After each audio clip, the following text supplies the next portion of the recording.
You're hiding behind your professionalism. Did you ever ask yourself this question? A student of mine recently asked, am I hiding behind my professionalism? Am I being too professional? Therefore, I'm not taking a risk. I'm not speaking up. I don't want people to think a certain way about me. I want to be as professional as possible. Okay, I'm here to tell you that your professionalism, that identity, I understand it because I was a startup founder and I had to be professional. That's a crutch, just like beauty is a crutch, just like wealth is a crutch, just like intelligence is a crutch. So in the next 5 minutes, I'm going to share with you on how to overcome that need of wanting and needing to be professional and that becoming your such a strong identity, and it's so rigid that you cannot break out of it.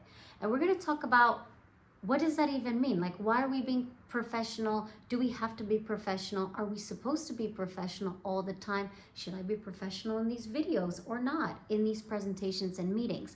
So really, we're going to go into the psychological aspect of what it means to be professional. But first, come check out my community on school. I just launched the Alice method to be able to help you overcome your public speaking anxiety and give you the tools that you need to be a better presenter and feel more confident in like who you are when you're presenting.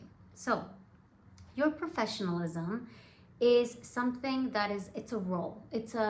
Every company, every startup, every group has these codes of ethics and these social codes that you have to abide by. And then you carry that from one group to the next, one company to the next.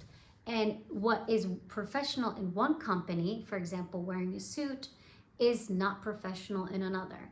I worked in startups where if I came in a suit, it was just like they were looking at me like, why aren't you wearing jeans and a t-shirt? I've tested it on this YouTube channel where I showed up in a suit, and then I also, I'm wearing a t-shirt or a long sleeve shirt. And sometimes when we are professional, it's another way of being like, we're intellectualizing our knowledge. We're intellectualizing our way of being. I did this a lot because I always had an explanation for everything.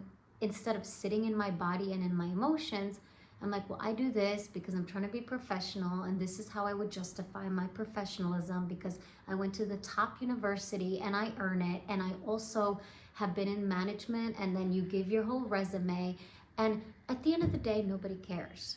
What people care about is how can you help them. That's really like, nobody cares probably about this YouTube channel. They care about how can I be a better speaker and presenter. And so you don't have to be professional. You be professional enough, but don't use your professionalism as this like stronghold in your identity that you need to stick by it, because guess what?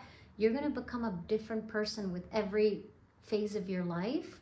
And you're a role model. So you being the person that you want to be is a role model for other people. You don't have to be professional. Be professional enough to be to present, to be respectful. Professionalism is, am I respectful? Am I listening? Am I practicing active listening skills? We talk a lot about that in the community.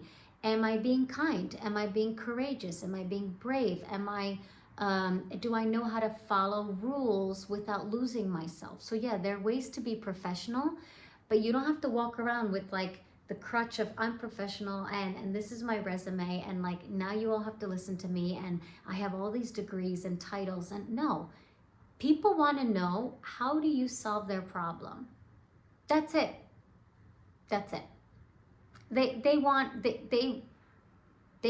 come to you already because at work they register you as being professional. So a lot of the times I struggled with this because when I came out of grad school, actually 2 times I got a scholarship to go to college and grad school.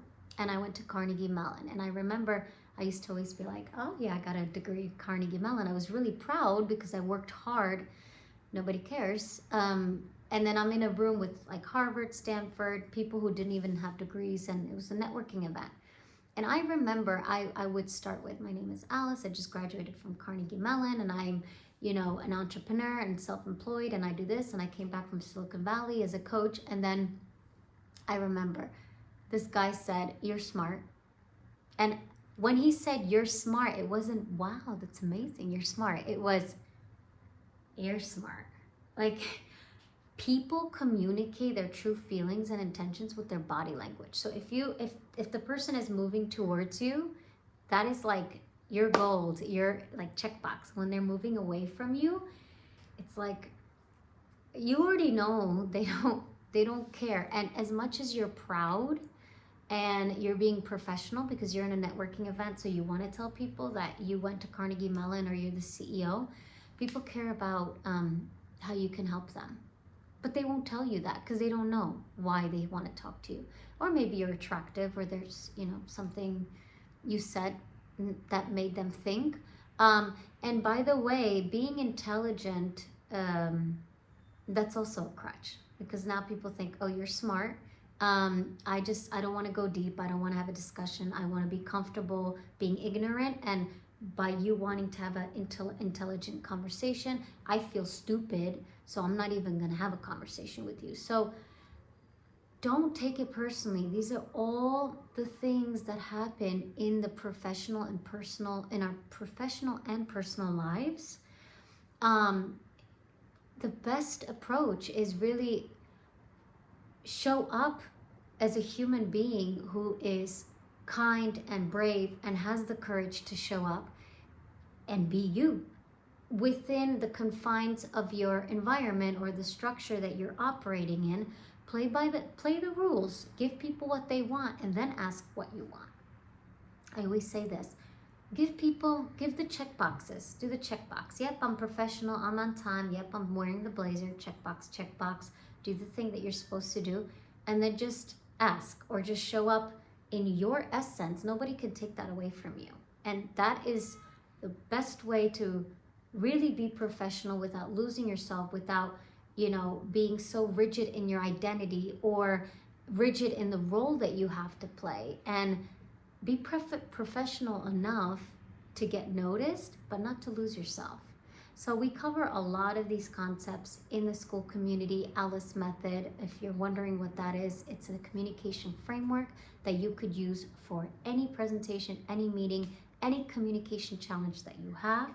So come poke around the community and ask questions. We have questions that our members ask, and I answer them, give you a personal, custom feedback or response to your question. So we end each episode with, do the best that you can every day.